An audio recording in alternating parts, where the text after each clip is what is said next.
如果照这样的原理，因为我没有 KHA， 那这台 pH 监控器是不是也可以变成监控 KH 的一个提示器？之前有一位鱼友问我，阿公，你的鱼缸有在测 pH 吗？说实话，我开始养海水鱼到现在，还真没有测过 pH。正常的钙镁、KH、NP 倒是经常检测。他说你现在有硬骨，应该要测 pH。硬骨在标准 pH 值的状况会过得比较舒适，也可能我以前都是养软体吧，从来都没有测过。那到底 pH 是什么呢？ pH 就是鱼缸水的酸碱值，也就是物质解离出氢离子的多寡。解离出氢离子越多，表示浓度就越大，浓度越大，酸性就越强，浓度越小，就代表碱性越强。我们用 pH 测试剂7以下就表示酸性越强，7以上就是碱性越强。通常大家都说 pH 8.4是最标准的，但是事实上很难稳定达到。一个鱼缸状况已经很稳定之后，才会烦恼 pH 太低。如果刚开始养软体、珊瑚都还养不活的情况，或是陆陆续续还在进珊瑚的鱼缸，如果不想这么复杂，那先顾好钙镁、KH 跟 NP 也可以。pH 会影响最明显的会是钙化。珊瑚在形成碳酸钙骨骼的时候，会需要排出多余的氢离子，所以 pH 保持在7.5以上就越容易进行。但是随着高 pH， 珊瑚会快速成长，同时也会让鱼缸里面的 KH、钙、镁、养分消耗量会变得更快。那最后我还是决定要来买 pH 的检测器，它可以不用常常用测试剂来测试，应该会比较方便一点。然后我就请教了待遇群组里面的一个大前辈 David， 大家都尊称他为叔叔。他养海水鱼经验非常的丰富，尤其是在海缸的设备上，在群组里面也造福了相当多的新手。我有时候有很多不懂的地方，也都会请教他。结果 David 直接说要送我一台司马来的 pH 远端监控器，当下真的超感动的。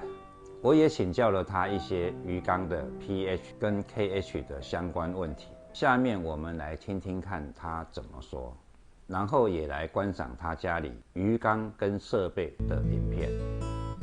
我觉得用一个比较严谨、认真养好的角度来说的话，海洋独特的环境，它里面的生物都是长期演化下来就适应这个环境啊，当然包括 pH， 所以我认为要测 pH， 同时看 pH 呢，也能看缸子的情况啊，像是 KH 是不是不合适啊等等。那 pH 跟 KH 的关系呢，你 KH 高 ，pH 不一定高。但你 pH 异常的低的话，那可能 KH 就太低啊。那我们大家都知道 KH 是很重要的。KH 稳定的缸是否 pH 就稳定？我觉得是肯定对的。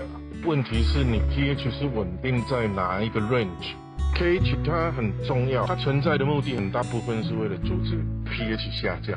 这个是海洋大自然就是有这个机制，那表示 pH 对海洋生物是非常重要的。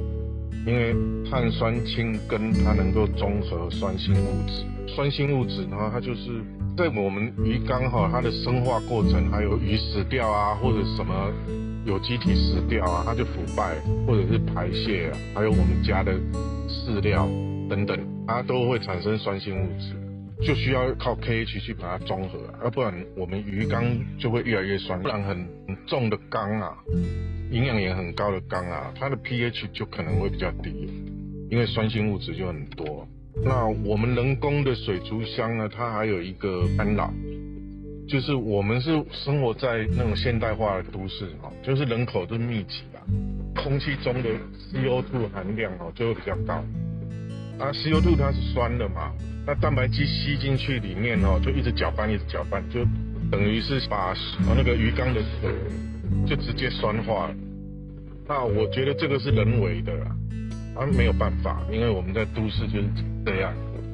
那就要人为的方法让空气的 CO2 比较正常一点。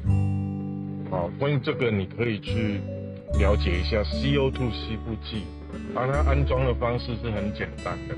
拉高 pH 还有一种方法叫做 Cork Water， 就是加入氢氧化钙水，它也叫做石灰水，听说也是不错的方式啊，但是我不是很熟悉。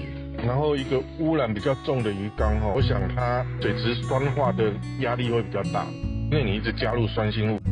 一般来说 pH 7就是中性了，它是不是绝对的我不知道啊。那一般来讲7以下就是酸，7以上就是碱。有很多人认为 pH 不重要，因为你如果不管 pH 的话，你也是可以养，可能也可以养得不错啊。但是珊瑚的原始需求已经被改变了，就是比较不那么可。那我相信你如果不管 pH 的话，你可以养得不错。那你如果把 pH 把它弄得更好一点的话，那应该能够更好。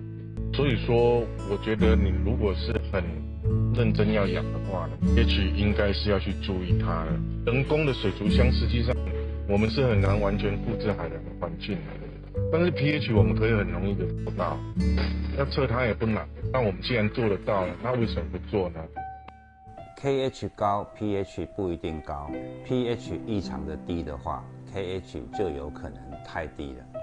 这句话我听进去了，所以我就开始注意这台 pH 的监控器。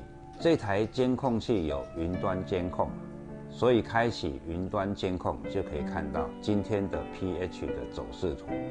再点选7天前这个选项，下面绿色的曲线就表示前7天pH 的平均值，然后上面的蓝线表示今天各个时间的走势线。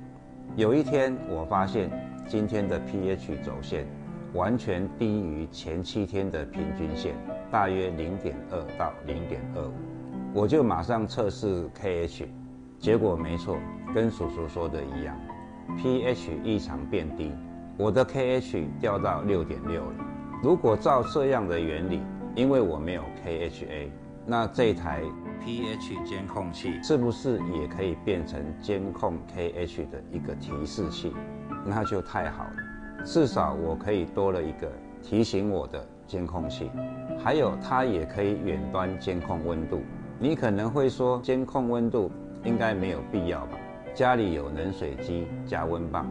但是我的想法不一样，如果温度监控发现高的高于冷水机的启动设定，低的低于加温棒的启动温度设定，那就是在告诉我2个设备有一个出问题了，要赶快处理了。